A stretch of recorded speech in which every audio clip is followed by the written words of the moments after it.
Bronwyn, it's great to have you back on Investor Stream. Indiana's announcement on Wednesday with respect to the Nataka Hill Nickel Project retention licence puts forward a fairly forceful case that you intend to pursue all legal avenues to retain this project. I also understand that Indiana is not the only company that has had its retention licence revoked by the Tanzanian government. Can you give us some details on your proposed action, but also could you give us a bit of background on some of the other companies that may have been impacted? Yeah, sure. The Tanzanian government changed their mining code in 2017, and at the time they withdrew the provision for retention licences from the Mining Act or from the Mining Code. At that point there were 10 retention licences that had been issued in Tanzania. We obviously held one of those retention licences.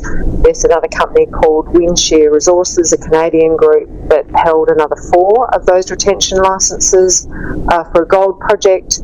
Another company, Montero Mining, held a retention licence for a rare earths project, and then of course Glencore had a retention licence for the Kabanga project. So look, I'm unaware of exactly who holds the remaining retention licences. My focus has been on acting on behalf of Indiana shareholders. But look, essentially through the removal of the provision of retention licences in the mining code, it became apparent in 2018 the government advised that ownership had reverted to the state, whilst it liaised with previous holders of retention licences to determine a suitable tenure mechanism.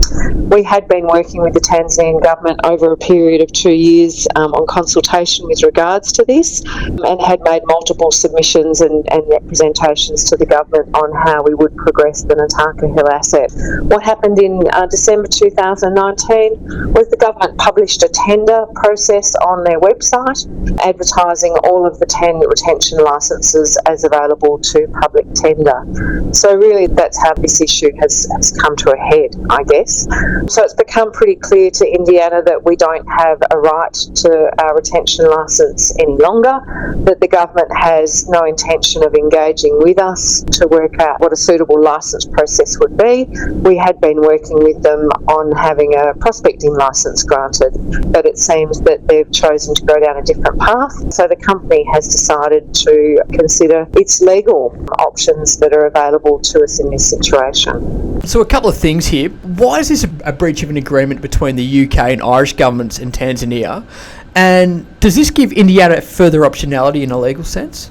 Look, the asset was actually held through one of our UK subsidiaries.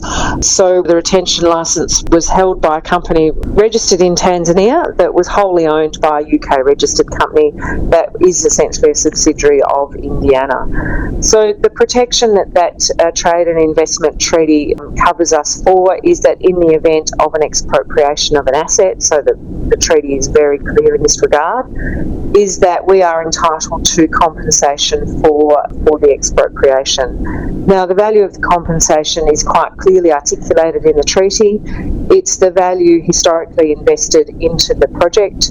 It's the value of the project at the time that it was expropriated, and there's also an avenue here for us to pursue damages. So, of course, Indiana had spent over $60 million US historically on this project. It's a project that we've worked on for over 18 years. It did have a feasibility study completed for the project in 2012. That also had an NPV allocated to it. So it is an asset of significant value, and we're very keen to make sure that that value is protected for shareholders. So what are your immediate next steps, and why are you so confident you can get willing third parties to fund an action? Look, our next step is that, we've now entered essentially a 6-month window where we are able to discuss this issue in further detail with the Tanzanian government without compromising any of our legal rights. So if, for example, the Tanzanian government wanted to approach us to discuss how we might resolve this situation amicably, well then we're very happy to have that discussion. If at the end of the 6 months we've been unable to reach agreement on how we can resolve the situation, we can then move to arbitration. Obviously, in this circumstance, it's been pretty clear that tenure has been removed from the company through a change of the mining code.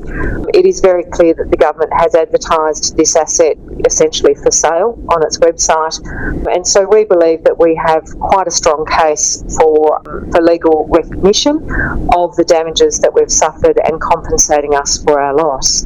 Litigation funding is not something that you take on lightly. There are parties, obviously internationally, who are professionals who do this every day of the week, and of course in a case like this, we're very clear that there has been a breach of the treaty.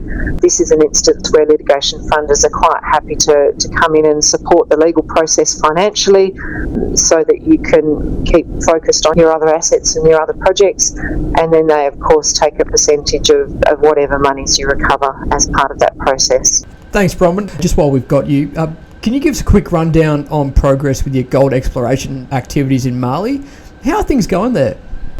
Oh, look, we're incredibly pleased with the progress that we've been able to make in Mali, not only from an exploration perspective, but also from a project consolidation perspective as well over the past 12 to 18 months. So look, just before Christmas, we finished soil sampling programs on two of our key tenements. One is called Kenieko and the second is called Sabasia.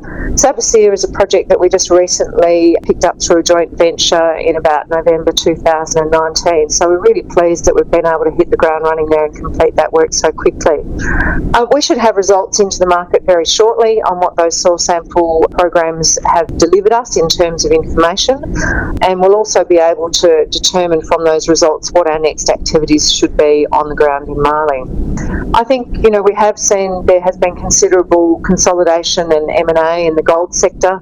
Obviously, it's a very supportive gold price at the moment, and we're continuing to engage with parties in Mali that may have an interest in working with us either through an outright sale or joint venturing into their ground holdings. So we're actively progressing those discussions and look forward to keeping the market informed of when we've been able to successfully conclude some of those. Thanks, Bronwyn. We'll certainly be keeping an eye on how things progress in Tanzania, but really appreciate you taking the time to talk us through it all.